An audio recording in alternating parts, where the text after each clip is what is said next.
जय हिंद friends, welcome back to exam story. तर चला, आज आपण सुरू करणार आहोत आपला 2018 कंबाईनचा पेपर. सुरू करूयात.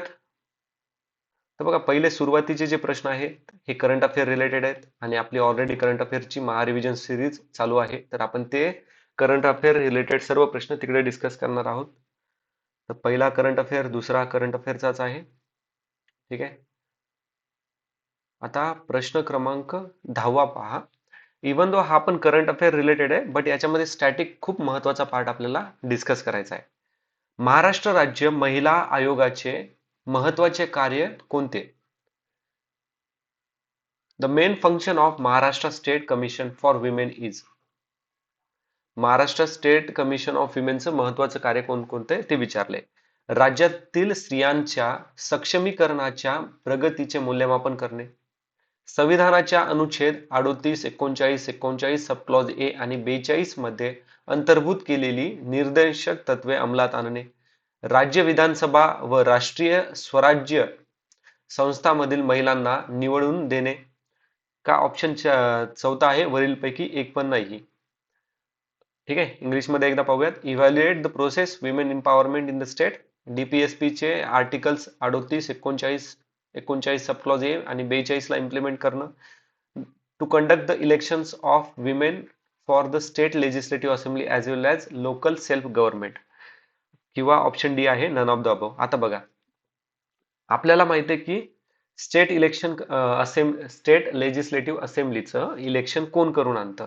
ठीक आहे. स्टेट लेजिस्लेटिव्ह असेंब्ली, राज्य विधानसभा यांचं इलेक्शन कोण कंडक्ट करतं? तर चीफ इलेक्शन कमिशन यांचं इलेक्शन कंडक्ट करतं. आणि स्थानिक स्वराज्य यांचे इलेक्शन कोण करतं? तर स्टेट इलेक्शन कमिशन. तर सी ऑप्शन चुकीचं आहे. ओके, सी ऑप्शन चुकीचं आहे. तर कोणकोणते ऑप्शन गेले? 3 गेलं. आता बाकीचे बघूयात. राज्यातील स्त्रियांच्या सक्षमीकरणाच्या प्रगतीचे मूल्यमापन करणं बरोबर आहे. महिलांचा आयोग आहे तर महिलांच्या सक्षम एम्पॉवरमेंटसाठी काम करणारच. तर हे स्टेटमेंट तर बरोबर आहे. ठीक आहे. ए स्टेटमेंट बरोबर आहे म्हटल्यावर डी कटलं. आता राहिलं ए आणि बी पैकी. बी स्टेटमेंट मध्ये काय म्हणलंय त्यांनी? डीपीएसपी मधले अनुच्छेद 38, 39, 39 सब क्लॉज ए आणि 42. तर हे तत्वाचं अंमलबजावणी करणं. तर हे पण स्टेटमेंट बरोबर आहे. आन्सर आहे ए आणि B. Option B is the correct answer. ठीक आहे. आता आपल्याला महत्वाचं अनालिसिस करायचं ते म्हणजे महाराष्ट्र स्टेट कमिशन बद्दल. तर ही एक वैधानिक संस्था आहे ज्याची स्थापना 1993 मध्ये झालेली आहे. ठीक आहे. 1993 मध्ये या Maharashtra state commission for women मध्ये एक अध्यक्ष असतात, एक सदस्य सचिव असतात आणि जास्तीत जास्त 6 बिगर शासिक सदस्य असतात. ठीक आहे. बिगर शासित सदस्य म्हणजे नॉन ऑफिशियल मेंबर असतात. ठीक आहे. आता पहिल्या अध्यक्षा कोण होत्या? महत्वाचे. पहिल्या अध्यक्षा होत्या श्रीमती जयंती पटनाईक. ठीक आहे. जयंती पटनाईक. आणि सध्याच्या कोण आहेत? 2024 मध्ये अपॉइंटमेंट झालेली आहे त्यांच्या. ते आहेत श्रीमती विजय के रहाटकर. रहाटक, सॉरी, रहाटक. आता आपल्याला डीपीएसपी मधले कलम विचारलेत 38, 39, 39 सब क्लॉज ए आणि 42. आता आपण याला पण थोडस अनालिसिस करूयात. कलम नंबर 38 मध्ये मेन्शन काय केलेलं आहे? लोककल्याण, सामाजिक न्याय व विषमता कमी करण्यावर भर देणं. ठीक आहे. प्रमोट काय करणं आहे? वेलफेअर प्रमोट करणं, सोशल जस्टिस आणि इनइक्वॅलिटी रिड्यूस करणं. आर्टिकल 39 मध्ये मेन्शन केलेलं आहे उपजीविकेची हमी, संसाधनाचे समान वितरण करणं, समान वेतन आणि शोषणाविरुद्ध संरक्षण करणं. म्हणजे काय? ॲडिक्वेट लाईव्हलीहूड प्रोव्हाइड करणं, इक्विटेबल रिसोर्सेस डिस्ट्रीब्यूट करणं, इक्वल इक्वल पेमेंट. ठीक आहे. आणि प्रोटेक्शन फ्रॉम एक्सप्लोटेशन. ठीक आहे. हे मेन्शन केलेलं आहे कलम नंबर 39 मध्ये. कलम नंबर 39 सब क्लॉज ए मध्ये काय मेन्शन केलंय? तर समान न्याय व मोफत कायदेशीर मदत. आणि हे सर्वात महत्वाचं आहे. तुम्हाला कलम नंबर 39 सब क्लॉज ए जवळपास 4 ते 5 वेळेस दिसणार आहे आपल्या 2018च्या पुढच्या पेपरमध्ये पण. ठीक आहे. कलम नंबर 42 मध्ये काय मेन्शन केलंय त्यांनी?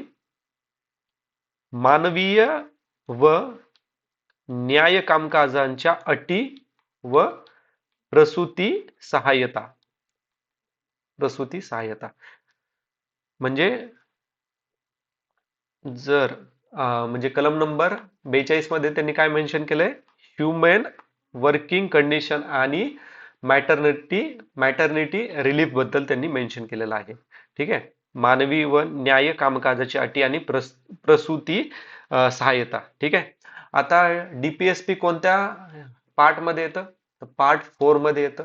आणि कलम कोणकोणते आहेत डीपीएसपी मध्ये, 36 पासून तर 51 पर्यंतचे. ठीक आहे, आता पुढचा प्रश्न पाहायचा आहे. आता हा 31वा प्रश्न पण त्यावेळेसच्या करंट अफेअर रिलेटेड आहे. सॉरी, 11वा प्रश्न. 12वा प्रश्न करंट अफेअर, 13, 14 पण तोच आहे, 15 पण. आता हा 16वा प्रश्न बघा. आता महाराष्ट्र जिल्हा परिषद व पंचायत समिती अधिनियम 1961 नुसार खालील योग्य जोड्या जुळवा. According to Maharashtra Zilla Parishad and Panchayat Samiti Act 1961, match the following pairs. Match the following pairs आपल्याला त्यांनी विचारलंय. ठीक आहे, आता इथं ना मी आपला जो क्वेश्चन पेपर आहे त्याच्यातला स्क्रीनशॉट घेतलेला आहे. ऍक्च्युली मी ज्यावेळेस टाईप करतो ना, तर हे असं याच्या इनफ्रंट यायला खूप हे प्रॉब्लेमॅटिक देतं. ठीक आहे, तर आपण हा स्क्रीनशॉट वरून बघूयात. जोड्या लावा. जिल्हा परिषद अंतर्गत विविध समित्या व रचना. तर हे जिल्हा परिषद अंतर्गत विविध परिषद हे येतं कलम नंबर 78च्या अंतर्गत. ठीक आहे, आता 78च्या अंतर्गत येतं म्हटल्यावर ए चं आन्सर आहे B. Option B is the correct answer. ठीक आहे, आता आपण थोडं याच्यात अनालिसिस करत करत पुढे जाऊयात. तर जिल्हा परिषद अंतर्गत विविध समित्या व रचना, तर कोणकोणत्या समित्या असणार आहेत? जिल्हा परिषदेअंतर्गत विविध विषयाच्या समित्या असतात, पण त्या कोणकोणत्या असतात? उदाहरणार्थ शिक्षण, आरोग्य, बांधकाम या समित्या कार्य करतात तिथे. गट विकास अधिकाऱ्याची नेमणूक. गट विकास अधिकाऱ्याची नेमणूक कोण करतं? तर गट विकास अधिकारी म्हणजे आपला ब्लॉक डेव्हलपमेंट ऑफिसर, ज्याला बीडीओ म्हणतात, ते येतं कलम नंबर 97 मध्ये. आणि यांची अपॉइंटमेंट करतात राज्य सरकार. ठीक आहे, राज्य सरकार गट विकास अधिकाऱ्याची नेमणूक करतात. ओके, आणि हे जे गट विकास अधिकारी असतात ना, तर हे पंचायत समितीच्या कामकाजाचे प्रशासकीय प्रमुख म्हणून कार्यभार सांभाळतात. ठीक आहे, प्रशासकीय प्रमुख म्हणून कार्यभार बी बीडीओ म्हणजेच गट विकास अधिकारी करतात. ठीक आहे, ज्यांची नेमणूक राज्य सरकार करतं कलम नंबर 97च्या अंतर्गत. ठीक आहे, पुढचा आहे पंचायत समिती सभापती व उपसभापती यांचे अधिकार आणि कार्य. आता पंचायत समितीचा सभापती ज्यावेळेस अनुपस्थित असतो, त्यावेळेस त्याचे पूर्ण कामकाज उपसभापती करतात. ठीक आहे, आणि हे यांचं मेन्शन केलेलं आहे कलम नंबर 76 मध्ये. कोणत्यामध्ये? कलम नंबर 76 मध्ये. सभापती जो असतो ना, पंचायत समितीचा सभापती, हा समितीचे मुख्य कार्यकारी नेतृत्व सांभाळतात. ठीक आहे, मुख्य कार्यकारी नेतृत्व सांभाळतात. मुख्य कार्यकारी अधिकारी यांचे अधिकार आणि कार्य कशामध्ये मेन्शन केलेलं आहे? तर हे मेन्शन केलंय कलम नंबर 95 मध्ये. ठीक आहे, आता पुढचा प्रश्न पाहूयात आपण. खालीलपैकी कोणते विषय समवर्ती सूचीत समाविष्ट केले आहेत? Which of the following subjects are included in concurrent list. आता कॉन्करंट लिस्ट मध्ये कोणकोणते सब्जेक्ट मेन्शन केलेले आहेत आपल्याला विचारलंय. वीज, विवाह आणि घटस्फोट, दत्तक, वजन आणि मापे आणि त्यांच्या मापकांची स्थापना, कामगार संघटना. ठीक आहे, आता बघा, पहिले आन्सर देण्याच्या आधी आपण हा प्रश्न थोडा समजून घेऊयात. ठीक आहे, 7th शेड्यूल मध्ये म्हणजे 7व्या अनुसूचीमध्ये 3 लिस्ट दिलेल्या आहेत. त्याच्यामध्ये एक येतं केंद्र सूची, एक येते राज्य सूची, तिसरी आहे समवर्ती सूची. आता केंद्र सूचीमध्ये पॉवर असते सेंट्रल गव्हर्नमेंटकडे, राज्य सूचीमध्ये स्टेटकडे, आणि समवर्तीमध्ये सेंट्रल प्लस स्टेट या दोघांकडे पॉवर असते, पण मुख्यतः पॉवर सेंटरकडेच असते जास्त करून. ठीक आहे, तर आपल्याला समवर्ती सूचीत विचारलंय त्यांनी. तर समवर्ती सूचीमध्ये वीज येतं, विवाह आणि घटस्फोट, दत्तक आणि कामगार संघटना, ह्या ए बी डी ह्या तीन गोष्टी समवर्ती सूचीत येतात, म्हणून उत्तर आहे ऑप्शन नंबर 3. आता आपण बघूयात केंद्र सूचीमध्ये काय काय येतं. तर केंद्र सूचीमध्ये येतं, युनियन लिस्ट मध्ये येतं संरक्षण, त्यानंतर परराष्ट्र व्यवहार, युद्ध आणि शांतता, बँकिंग, त्यानंतर येतं रेल्वे, रेल्वेच्या नंतर पोस्ट आणि तार, एअर्स, हवाई सेवा जी असते आपली ती, त्यानंतर पोर्ट्स वगैरे, बंदरे, परकीय व्यापार, ठीक आहे. नंतर येतं चलन व नाणे, हे सर्व कोणाकडे येतं? केंद्र सूचीमध्ये येतं, ठीक आहे. राज्य सूचीमध्ये काय काय येतात? राज्य सूचीमध्ये येतं फार्मिंग, त्याच्यानंतर पोलिसिंग, कारागृह, ठीक आहे. कारागृहाच्या नंतर सार्वजनिक आरोग्य, जमीन, त्याच्यानंतर पशु आणि प्राणी पालन, ठीक आहे. ॲनिमल हजबंड्री म्हणायचं, ओके. हे कोणाकडे येतं? राज्य सरकारकडे येतं. आता समवर्ती सूचीमध्ये येतं, हे तीन बघितले आपण. अजून काय काय येतं? एज्युकेशन येतं, शिक्षण. त्याच्यानंतर आता बघा, कृषी जमीन वगळली तर बाकी जी मालमत्ता असते ना, हस्तांतरण, हे समवर्ती सूचीत येतं, ठीक आहे. जंगले पण याच्यामध्ये येतात. बाकीचे तर आपण बघितलेले आहेत, ठीक आहे. पुढचा प्रश्न पाहूयात. पुढीलपैकी अयोग्य विधान शोधा. मागासवर्गीय राष्ट्रीय आयोग ही वैधानिक संस्था आहे. हा आयोग गृह खात्याअंतर्गत काम करतो.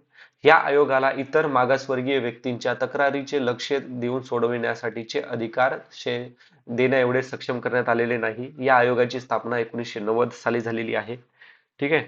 आता आपण एकदा इंग्लिशमध्ये पण पाहून घेऊया त्याला. Find out the incorrect statement. National commission for backward class ही स्टॅच्युटरी बॉडी आहे. Work under home minister. NCBC is not yet been empowered to look into grievances of person of the other backward class आणि established in 1990 मध्ये. आता बघा, हा paper आहे आपला 2018चा आणि 2018 मध्येच घटना दुरुस्ती झालेली आहे आणि खूप सारे चेंजेस करण्यात आलेले आहेत, ठीक आहे. आता मागासवर्गीय राष्ट्रीय आयोग याच्याबद्दल आपण पूर्ण माहिती बघूयात आणि त्याच्यानंतर आपण ठरवूयात की याच्यातले कोणते स्टेटमेंट बरोबर आहेत आणि कोणते स्टेटमेंट चूक आहेत ॲज 2025च्या माहितीनुसार, ठीक आहे. तर आता सर्वप्रथम पाहूयात आपण राष्ट्रीय मागासवर्ग आयोग, national commission for backward class, NCBC. ही जी संस्था आहे हिची स्थापना 1993 मध्ये झालेली आहे, ठीक आहे. पण ही स्थापना होण्यामागं काहीतरी कारण असतं ना. तर मुख्य कारण आहे इंदिरा स्वानी, एक केस झाली ती 1992 मध्ये. त्याच्या वर्डिक्ट नुसार, सुप्रीम कोर्टाच्या वर्डिक्ट नुसार NCBC स्थापन करण्यात आलेली आहे. आता NCBC ज्यावेळेस स्थापन झालेली होती त्यावेळेस ही स्टॅच्युटरी बॉडी होती, ठीक आहे. स्टॅच्युटरी बॉडी होती. पण 102 घटना दुरुस्ती झाली केव्हा? 2018 मध्ये. आणि स्टॅच्युटरी बॉडी वरून ह्या बॉडीला घटनात्मक दर्जा म्हणजे कॉन्स्टिट्यूशनल अधिकार देण्यात आलेला आहे. आणि आता ही कलम नंबर 338 सब क्लॉज बी मध्ये आपल्याला पाहायला मिळते, ठीक आहे. आता ह्या कलम नंबर 338 बी नुसार राष्ट्रीय मागासवर्गीय आयोगामध्ये एक अध्यक्ष असतात, एक उपाध्यक्ष असतात आणि 3 सदस्य असतात, ठीक आहे. यांची नियुक्ती, यांना रिमूव्हल, यांचं काय काम असतं हे सर्व प्रेसिडेंट डिसाईड करतात. यांना जर रिमूव्ह करायचं असेल तर सुप्रीम कोर्टाच्या डिसिजन नंतर प्रेसिडेंट रिमूव्ह करू शकतात. आता यांच्याकडे पॉवर काय काय असते? तर यांच्याकडे सिव्हिल कोर्टाची पॉवर असते, ठीक आहे. सिव्हिल कोर्टाची पॉवर असते यांच्याकडे. आता पहिले पहिले NCBC चे अध्यक्ष कोण? तर 1993 मध्येही ज्यावेळेस स्थापन झाली होती त्यावेळेस याचे अध्यक्ष होते न्यायमूर्ती आर एन प्रसाद. आणि ज्यावेळेस हिला NCBC ला कॉन्स्टिट्यूशनल दर्जा मिळाला, घटनात्मक दर्जा मिळाला, त्यावेळेसचे अध्यक्ष होते डॉक्टर भगवान लाल सहानी. आणि सध्याचे कोण आहेत? डिसेंबर 2025च्या याने बघितलं तर सॉरी डिसेंबर 25 नाही, 2025च्या दृष्टीने जर बघितलं तर श्री हंसराज गंगाराम अहिर. ठीक आहे. 2022 पासून ते कार्यभार सांभाळतात. ठीक आहे. म्हणजे आज तारीख 2 डिसेंबर आहे, तर आज कोण आहेत प्रेझेंट मध्ये? हंसराज गंगाराम अहिर हे आहेत. ठीक आहे. तर आता आपण आपल्या प्रश्नाकडे बघूयात. याच्यामध्ये वैधानिक संस्था आहे म्हटलेलं आहे. ठीक आहे. गृह खात्याच्या अंतर्गत येते. या आयोगाला इतर मागासवर्गीय व्यक्तीच्या तक्रारी लक्ष देऊन सोडवण्याचा अधिकार सक्षम नाहीत असं म्हटलेलं आहे. आणि स्थापना 1990. आपण बघितलं, स्थापना 1993 ला झाली आहे. स्टॅच्युटरी बॉडी आहे आणि ही कॉन्स्टिट्यूशनल बॉडी असल्यानं कोणत्या मिनिस्ट्रीच्या अंडर नाही येणार. आणि ही ही कॉन्स्टिट्यूशनल बॉडी आहे आणि यांच्याकडे सिव्हिल पॉवर पण आहे, तर ही तक्रारीकडे ते लक्ष देऊ शकतात. तर हे चारीला चारी विधान आजच्या घडीला चुकीचे आहेत. ठीक आहे. आता आपण पुढचा प्रश्न पाहूयात. आता उच्च न्यायालयावरती आपल्याला प्रश्न विचारलेला आहे. फार महत्वाचा प्रश्न आहे याच्यामध्ये पण. ठीक आहे. उच्च न्यायालयात प्रलंबित कामे असतील तर 2 वर्षापेक्षा जास्त नसलेल्या तात्पुरत्या काळासाठी राष्ट्रपतीस उच्च न्यायालयात अतिरिक्त न्यायाधीश नेमण्याचा अधिकार आहे. ठीक आहे. जेव्हा मुख्य न्यायाधीश व्यतिरिक्त उच्च न्यायालयाच्या कायमस्वरूपी न्यायाधीशांच्या तात्पुरत्या अनुपस्थितीमुळे अथवा तो आपल्या पदाचे कामे करू शकत नाही, तेव्हा उपराष्ट्रपती उच्च न्यायालयात प्रभारी न्यायाधीश नियुक्त करू शकते. ओके. अतिरिक्त न्यायाधीश असो अथवा प्रभारी न्यायाधीश असो, यांच्या वयाची 65 वर्षे पूर्ण झाल्यानंतर ते पदावर राहू शकत नाही. तर वरीलपैकी कोणतं विधान बरोबर आहे असं विचारलंय. ठीक आहे. एकदा इंग्लिश मध्ये पण पाहूयात. President has the power to appoint. प्रेसिडेंटकडे पॉवर आहे कोणाला अपॉइंट करायला? ऍडिशनल जजेस फॉर टेम्पररी पिरियड. ठीक आहे. ऍडिशनल जजेस म्हटलेले त्यांनी. Period not exceeding 2 years for the clearance of the areas of work in High Court. ठीक आहे. President can appoint acting judge when permanent judge of High Court other than Chief Justice is temporarily absent or unable to perform his duty. आणि neither an additional nor acting judge can hold office beyond the age of 65 years. तर बरोबर कोणते? आता बघा, याच्यामध्ये president appoint करू शकतो. ठीक आहे. President has power to appoint additional जज. 2 वर्षापेक्षा जास्त नसलेल्या तात्पुरत्या काळासाठी राष्ट्रपती अतिरिक्त न्यायाधीशाची नेमणूक करण्याचा अधिकार आहे. बरोबर आहे, अधिकार आहे. जेव्हा मुख्य न्यायाधीश व्यतिरिक्त उच्च न्यायालयाच्या कामस्वरूपी न्यायाधीशाच्या तात्पुरत्या म्हटलंय त्यांनी बघा, तात्पुरत्या अनुपस्थितीमुळे अथवा तो आपल्या पदाची कामे करू शकत नाही, तेव्हा राष्ट्रपती प्रभारी म्हणजे टेम्पररी न्यायाधीश म्हणून अपॉइंट करू शकतात का? तर ते पण करू शकतात. पण तिसरं जे स्टेटमेंट आहे ना, हे सर्व बरोबर आहे. इथं वय चुकीचं दिलेलं आहे. इथं वयाची 62 वर्षे पूर्ण झाल्यानंतर ते पदावर राहू शकत नाहीत. ठीक आहे. आता ना एक थोडेसे स्टॅटिक पार्ट आपण याच्यामध्ये डिस्कस करूयात. ठीक आहे. इथं थोडी जागा आहे आपल्याकडे. तर लक्ष ठेवा, 15व घटना दुरुस्ती 1963 मध्ये उच्च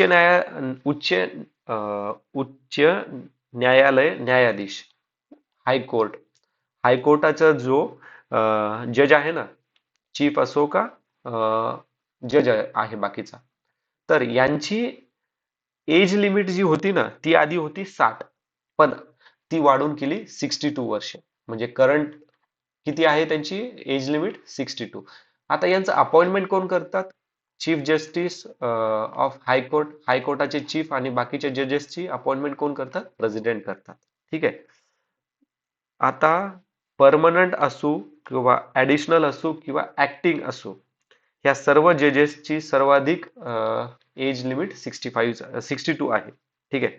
आणि मर्यादा कशामध्ये मेन्शन केलेली आहे तर कलम नंबर 217 अंतर्गत आणि कलम नंबर 224 अंतर्गत सर्व उच्च न्यायालयाच्या न्यायाधीशांची जी एज लिमिट आहे ते मेन्शन केलेली आहे. आता 65 तर त्यांनी दिलं होतं, तर 65 कोणाची असणार आहे? तर 65 जी होती ना इथे, तर ती सुप्रीम कोर्टाच्या जजेसची एज लिमिट आहे. ओके. आता पुढचा प्रश्न पाहूयात. पुढचा प्रश्न फार महत्वाचा आहे. फंडामेंटल राईट्स आपले मूलभूत अधिकार पूर्ण याच्यामध्ये रिवाइज होणार आहेत. खालीलपैकी कोणत्या कारणास्तव राज्य भाषण व अभिव्यक्ती स्वातंत्र्यावर अनुच्छेद राज्य भाषण व अभिव्यक्ती स्वातंत्र्य अनुच्छेद 19 sub clause 1 sub clause A मध्ये येतं, यांना वाजवी बंधने घालू शकतात. ठीक आहे. The state can impose reasonable restrictions on the freedom of speech and expression. Speech आणि एक्सप्रेशन जो कलम number 19 sub clause 1 sub clause A मध्ये आहे, त्यांच्यावरती कोणत्या कारणामुळे कोणत्या कारणाच्या द्वारे रिझनेबल रिस्ट्रिक्शन अप्लाय करू शकतात असा आपल्याला प्रश्न विचारलाय. ठीक आहे. आता आपण पहिल्यांदा थोडस मूलभूत अधिकार पाहूयात, त्याच्यानंतर ह्या प्रश्नाकडे वळूयात. हा प्रश्न इझी आहे, फक्त एक्झामिनरनं ना लँग्वेज मध्ये खेळला आहे आपल्यासोबत.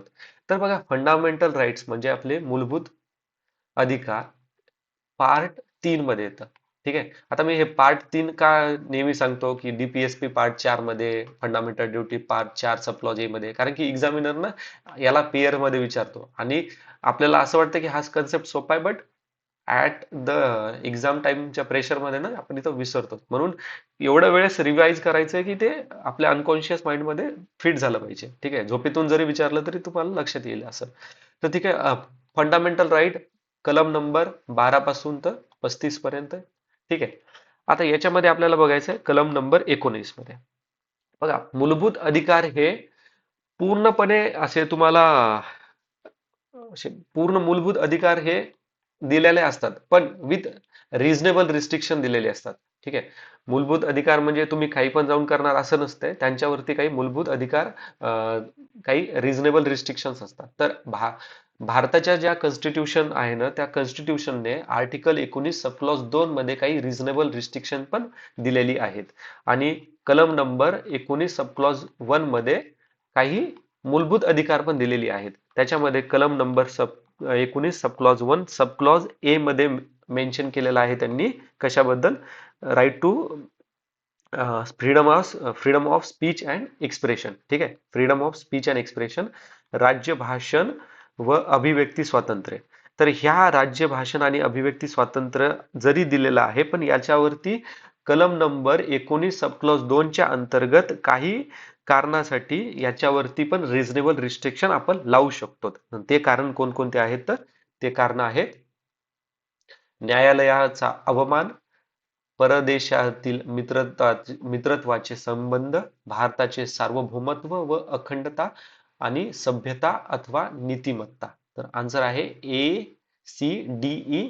3 इज द करेक्ट आन्सर. ठीक आहे. कोणकोणते रिझनेबल रिस्ट्रिक्शन्स आहेत? Article 19 sub clause 1 sub clause A च्या अंतर्गत contempt of court, friendly relations with foreign state, sovereignty and integrity of India आणि डिसेन्सी ऑर मोरॅलिटी. आता आपण कलम नंबर 19 सब क्लॉज ए मधले बाकीचे आपले फंडामेंटल्स अधिकार पाहूयात. जसे की कलम number 19 sub clause 1 sub clause B मध्ये मेन्शन केलेलं आहे, शांततापूर्व आणि निशस्त्र सभा उभा करू शकतो तुम्ही. ठीक आहे. Peaceful assembly. त्यानंतर कलम number 19 sub clause 1 sub clause B तर झालं ना, सी मध्ये मेन्शन केलेलं त्यांनी, आपण एक असोसिएशन बनवू शकतो. ठीक आहे. एक संघ किंवा संघटना बनवू शकतो स्वतंत्रपणे. त्यानंतर आपण कलम number 19 sub clause 1 sub clause D मध्ये मेन्शन केलेलं आहे, तुम्ही भारतात कुठे पण मुक्तपणे संचार करू शकतात. ठीक आहे. कुठे पण संचार करू शकतात. आता भारतात मुक्तपणे संचार करू शकतो, पण नॉर्थ ईस्ट मधले काही स्टेट आहेत, ड्यू टू तिथले, आता तिथे कसं शेड्यूल्ड ट्राईब्स खूप जास्त आहेत, ट्रायबल्स खूप जास्त पद्धतीने खूप आहेत, तर तिथं इनर लाईन परमिट आपल्याला घ्यावा लागतं. ठीक आहे. ड्यू टू सम जसे रिझनेबल रिस्ट्रिक्शन असतात ना, तर तिथे त्या टाईपचे रिझनेबल रिस्ट्रिक्शन आहेत. ठीक आहे. आता कलम number 19 sub clause E, 19 sub clause 1 sub clause E मध्ये तुम्ही भारतातल्या कोणत्या पण भागात राहू शकतात आणि स्थानिक होऊ शकतात. आणि याच्यावर पण कोणता निर्बंध आहे तोच इनर लाईन परमिटवाला. ठीक आहे. अजून आहे कलम number 19 sub clause 1 sub clause G. याच्या अंतर्गत तुम्ही भारतात कुठे पण व्यवसाय धंदा करण्याची तुम्हाला स्वतंत्रता आहे. ठीक आहे. ओके. आता आपण पाहूयात पुढचा प्रश्न. महाराष्ट्र विधिमंडळाबाबत खालीलपैकी कोणते विधान चुकीचे आहे? Which one of the following statement regarding Maharashtra legislature is incorrect? विधिमंडळामध्ये प्रलंबित असलेली विधेयक सभागृहाची सत्र समाप्ती झाल्या कारणाने रद्द होत नाही. A bill pending in the legislature is not lapsed by reason of prorogation of the house. तर हे स्टेटमेंट चुकीचं आहे का? नाही, हे स्टेटमेंट बरोबर आहे. विधान परिषदेत प्रलंबित असलेले जे विधेयक, जे बिल विधानसभेने मंजूर केलेले नसेल, ते विधानसभेचे विसर्जन झाले असता रद्द होत नाहीत. बरोबर, रद्द होत नाहीत.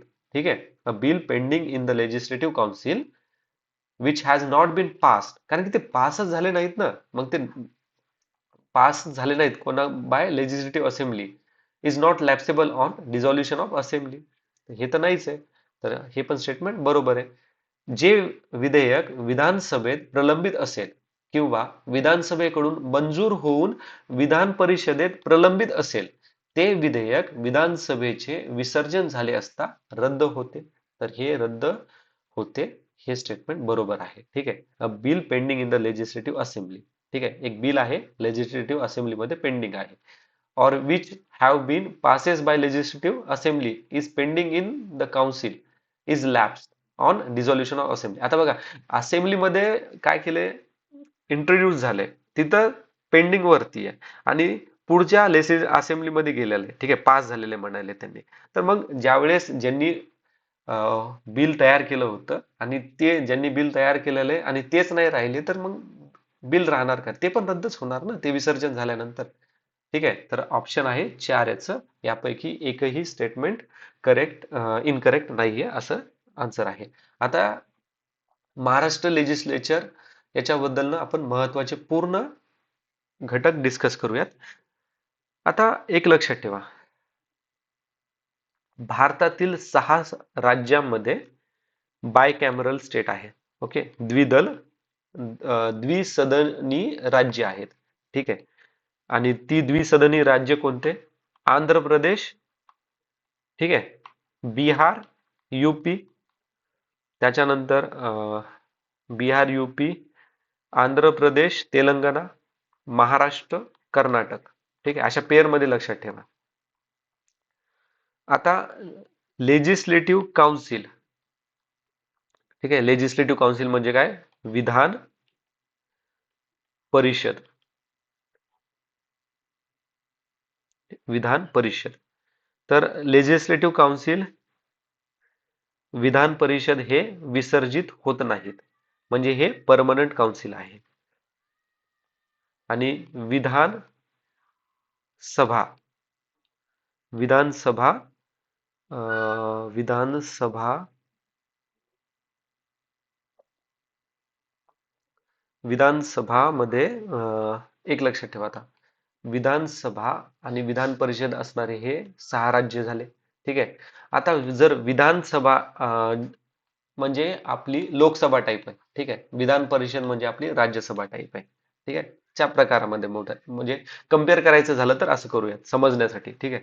आता विधानसभेमध्ये जर निर्णय झाला की आपल्याला विधान परिषद पण हवी आहे, तर विधानसभा काय करते? कलम नंबर 169 अंतर्गत काय करते? संसदला सांगते की बाबा आम्हाला विधान परिषद हवी आहे. मग विधान परिषद संसद विधान परिषद बनवू शकते. जर विधानसभेला वाटलं की आम्हाला विधान परिषद नकोय, तर विधानसभा कलम नंबर 169 च्या अंतर्गत परत संसदला सांगेल आणि विधान परिषदला रिमूव्ह पण करू शकते.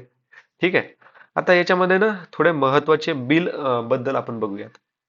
जर मला मनी बिल इंट्रोड्यूस करायचं आहे, ठीक आहे, तर मनी बिल, आता आपण हे सगळं राज्यामध्ये बघतोय. राज्याचा सिनारिओ बघतोय.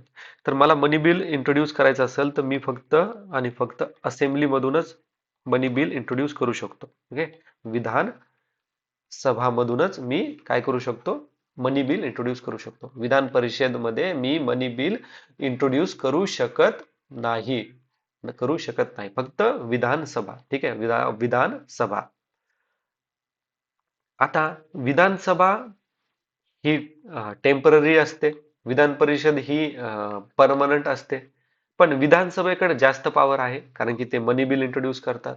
त्याचबरोबर आता एखादं बिल आहे, ठीक आहे, सपोज विधानसभेनं बिल इंट्रोड्यूस केलं आणि ते विधान परिषदेकडे पाठवलं, पण विधान परिषदेने त्या बिलाकडे 3 महिने झालं काहीच केलं नाहीये. तर हे बिल वापस विधानसभेकडे आलं. विधानसभेने हेच बिल परत पाठवलं, विधान परिषदेने 1 महिना झाला तरी ह्या बिलकडे बघितलंच नाही. नंतर काय करते, विधानसभा परेशान होऊन काय करणार, हे बिल स्वतःच पास करणार. मग विधान परिषदेचा ह्या बिलावरती काहीच एक अधिकार राहत नाही. ठीक आहे. आता मग हे बिल विधानसभानं पास केलं, तिथून झालं, त्यांच्या सभेतून गेलं, मग ते गेलं आपल्या गव्हर्नरकडे. आता गव्हर्नर ह्या बिलला असेंट देऊ शकतं, विथहोल्ड करू शकतं किंवा रिटर्न करू शकतात, किंवा त्यांच्याकडे एक पॉवर असती, प्रेसिडेंटला पाठवू शकतात. तर ते गव्हर्नरकडे कलम नंबर 200 मधून त्यांच्याकडे बिल जातं. मग प्रेसिडेंटकडे ते 201च्या अंतर्गत बिल पाठवू शकतात. ज्यावेळेस प्रेसिडेंट कोणत्या ह्या बिलाला हात लावतो, ठीक आहे, तर गव्हर्नरचा रोल काहीच राहत नाही. मग हे विधानसभा आणि प्रेसिडेंट यांच्याकडेच राहतात. ठीक आहे. प्रेसिडेंटकडे इथं ऍब्सोल्यूट मेजर हे असते, ऍब्सोल्यूट पॉवर असते. ठीक आहे, त्याला ऍब्सोल्यूट व्हीटो पण म्हणलं जातं. ठीक आहे. आता एक लक्षात ठेवा, आपण जर बघितलं लोकसभा आणि राज्यसभामध्ये जर एखादं बिल एक्सेप्ट मनी बिल आणि कॉन्स्टिट्यूशनल अमेंडमेंट बिल, कोणतं पण बाकीचं बिल असेल तर डेडलॉक झाला तर आपण जॉईंट सिटिंग करतो तिथे. पण इथं विधानसभा आणि विधान परिषदमध्ये जॉईंट सिटिंग नावाचं काही प्रोव्हिजन नाहीये. आता जॉईंट सिटिंग म्हणलं की कोणता कलम येतो, 108 येतो. आणि जॉईंट कलम आपण कोणाकडून बॉरो केलेला आहे, ऑस्ट्रेलियाकडनं बॉरो केलेला आहे. ठीक आहे, हे कन्सेप्ट लक्षात ठेवा. आता याच्यामध्ये हा एवढंच आहे. बाकी आता आपण पुढचा प्रश्न पाहूया. आता हा बघा, आउट ऑफ सिलेबस वाला प्रश्न आहे. ठीक आहे, प्रौढ मताधिकार प्राप्त करणाऱ्या देशांच्या जोड्या. ठीक आहे, आला तर ठीक आहे, नाही आला तर काही प्रॉब्लेम नाही, कारण की हा खूप विद्यार्थ्यांना येणार पण नाही. कारण की श्रीलंकेचं आपल्याला काय माहिती आहे की ऍडल्ट फ्रँचायझी केव्हा आहे त्यांची, 1931 ला आहे. मलेशियाची 1955, ऑस्ट्रेलिया आहे 1962, दक्षिण आफ्रिका 1994. ठीक आहे, तर पुढचा प्रश्न पाहूयात.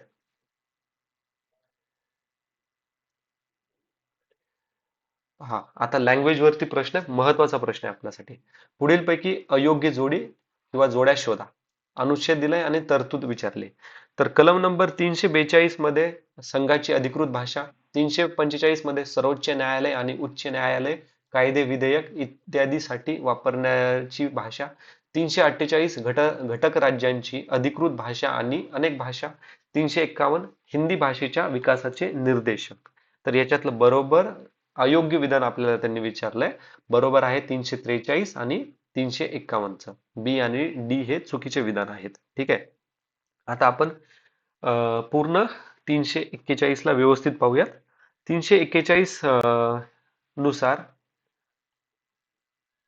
सॉरी, 343 सबक्लॉज 1 च्या नुसार अधिकृत भाषा हिंदी, आता इन ब्रॅकेट लक्षात ठेवा, देवनागरी लिपी आहे. ठीक आहे, देवनागरी लिपी आहे.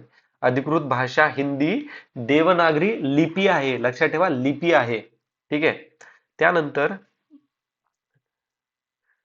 346 मध्ये काय मेन्शन केलेलं आहे त्यांनी, राज्य आणि युनियन टेरिटरी यांच्यामध्ये जर संवाद करायचा असेल तर कोणती लँग्वेज डिसाईड करायची, कोणती अधिकृत भाषा आहे, याचं डिसिजन 346 मध्ये मेन्शन केलेलं आहे. 347 मध्ये मेन्शन केलेलं आहे, आता बघा, एखादं राज्य आहे आणि ह्या राज्यामध्ये काहीतरी एक पर्टिक्युलर लोकसंख्या आहे आणि त्यांची एक पर्टिक्युलर भाषा आहे, तर ह्या भाषेचं संरक्षण करणं प्रेसिडेंटचं जिम्मा आहे. ते 347 मध्ये मेन्शन केलंय. कलम नंबर 349 मध्ये भाषेशी संबंधित विशिष्ट कायदे करण्याची विशिष्ट पद्धत असायला पाहिजे, कारण की भाषा ही फार महत्वाची आहे आणि भारत हा युनिटी अँड डायव्हर्सिटीचा देश आहे. ठीक आहे. त्यानंतर कलम नंबर 350 मध्ये मेन्शन केलेलं आहे की मंत्री, खासदार आणि आमदार विधान मंडळामध्ये, संसदेमध्ये बोलण्यासाठी अ, आपली भाषा वापरू शकतात. ठीक आहे, त्यांची बोली भाषा पण वापरू शकतात with the permission of PO. ठीक आहे, प्रिसाइडिंग ऑफिसर. अजून याच्यामध्ये एक लक्षात ठेवा, 351 हिंदी भाषेच्या विकासाचे निर्देशांक आपण म्हटलंय. त्याचबरोबर याच्यामध्ये हिंदी भाषेचा प्रसार पण करणं मेन्शन केलेलं आहे. ठीक आहे. ओके. आता पुढचा प्रश्न पाहूयात आपण. महानगर क्षेत्र नियोजन समिती संदर्भात खालील विधाने लक्षात घ्या. महानगर क्षेत्र नियोजन. ठीक आहे. Metropolitan planning commission, sorry, planning committee बद्दल विचारले आपल्याला त्यांनी. या समित्यांची रचना आणि सदस्यांची निवडीची पद्धत ठरविण्याचा अधिकार राज्य शासनाला असतो. ठीक आहे. या समित्यावर केंद्र शासन, राज्य शासन आणि इतर संस्थांना प्रतिनिधित्व देण्यासाठी राज्य शासन तरतूद करू शकते. आपल्याला चुकीचं विधान विचारलंय त्यांनी. ठीक आहे, वरीलपैकी कोणतं विधान चुकीचं आहे? ठीक आहे, तर चुकीचं आहे म्हटलं त्यांनी. तर हे दोन्ही विधान इनकरेक्ट आहेत. ठीक आहे, दोन्ही विधान, एक मिनिट, दोन्ही विधान इनकरेक्ट आहेत, चुकीचे आहेत. आता याच्यामध्ये ना थोडे महत्वाचे पॉइंट्स आपण लक्षात घेऊयात की हे जे मेट्रोपॉलिटन प्लॅनिंग कमिशन जी आहे, ही एक घटनात्मक म्हणजे कॉन्स्टिट्यूशनल बॉडी आहे. आणि मेट्रोपॉलिटन मेट्रोपॉलिटन प्लॅनिंग कमिटी जी असते ना, तर ही कमिटी, बघा, आपल्याला माहिती आहे 73 घटना दुरुस्ती झालं 1992 मध्ये, ज्याच्यामध्ये पंचायत राज आहे. 74 घटना दुरुस्तीमध्ये आहे म्युन्सिपाल्टी. तर 74 मध्ये येतं मेट्रोपॉलिटन प्लॅनिंग कमिशन. ठीक आहे. आणि जर कलम जर बघितलं तर कलम येतं article number 243 sub clause Z, sub clause E, something. ठीक आहे, सब क्लॉज 243 झेड पर्यंत कन्फर्म आहे, ई मला बघावं लागेल. ठीक आहे. 243 सब क्लॉज झेड हेच आहे, एवढं लक्षात ठेवा. आता ऑप्शनला बघूयात.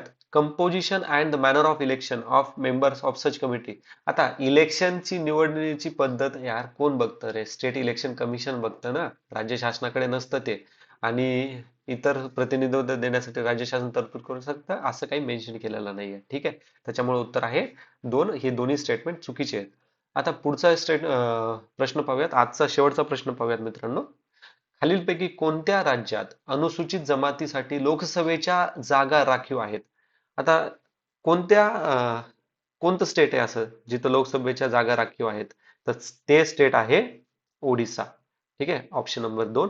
ओडिसामध्ये अनुसूचित जाती म्हणजे एसटी अनुसूचित जातीच्या लोकांसाठी 5 जागा राखीव आहेत. आणि ह्या जागा कशाहून डिसाईड होतात?